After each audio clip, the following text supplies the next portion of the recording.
इसमें बेसिकली हम weber syndrome को डिस्कस करेंगे। इसमें एक्चुअली इन्फॉक्शन होता है, यानी कि एक आर्टरी जो कि पोस्टीरियर सेरिब्रल आर्टरी है उसकी जो ब्लड सप्लाई है वो रुक जाती है। वो मेनली मिड ब्रेन को सप्लाई कर रही होती है। आपको पता है जैसे ही मिड ब्रेन इफेक्ट होगा तो उससे निकलने वाली नर्वस सप्लाई भी इफेक्ट होगी। तो नर्व सप्लाई में आपको पता है मिड ब्रेन में दो ही नर्व्स निकलती हैं, C3 एंड C4, ठीक है, ओक्यूलोमोटर और ट्रोक्लियर।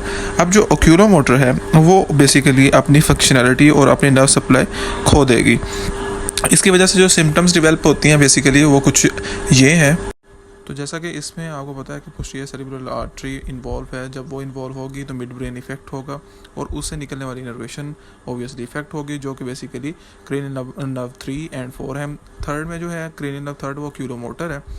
जब बेसिकली उसमें फॉल्ट आएगा या उसमें लीजन होगी, उसकी इंजरी होगी, तो इप्सिलेटरल लॉस होगा हमारी आई का। आई में उसकी अब्यूशन और डिप्रेशन हो जाएगी।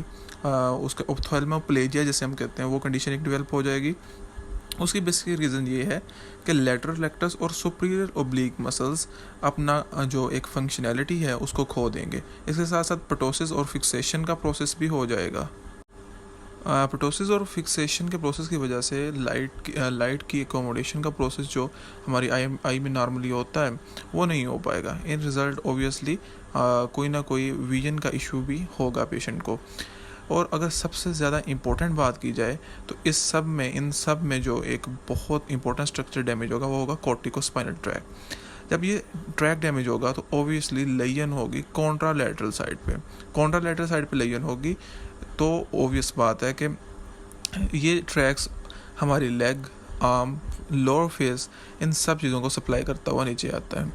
जब ये चीज़ें होंगी तो बेसिकली हमारा lower part of the face, जा, then arm, forearm, hands और लेग्स जो हैं उनकी जो एक मूवमेंट है वो रिस्ट्रिक्टेड हो जाएगी, ठीक है जी।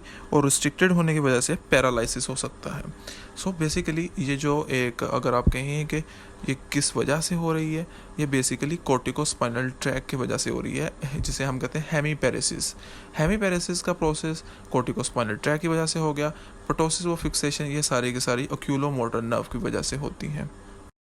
Let's have a look on a patient. ये देखें, एक बच्चा जो है इसकी बेसिकली एक तरफ की आई का इशू है, वो अपनी नॉर्मल पोजीशन की बजाय एक दूसरी डायरेक्शन में मूव की हुई है एबनॉर्मली, और उसका जो जा है वो भी नॉर्मल पोजीशन में नहीं है, बिकॉज इसकी ये सारी की सारी इनोवेशन और नॉर्मल कंट्रोल जो है वो ख़त्म हो चुका है, क्योंकि नर्व जो इन सब को सप्लाई कर रही थी, इनके मसल्स को, लाइक लैटरल मसल या सुपीरियर ओब्लिक मसल की जो नर्व सप्लाई थी वो डैमेज हो चुकी है। इन रिजल्ट आई अपनी सारी की सारी लोकेशन जो है, अपनी पोजीशन जो है वो खो चुकी है।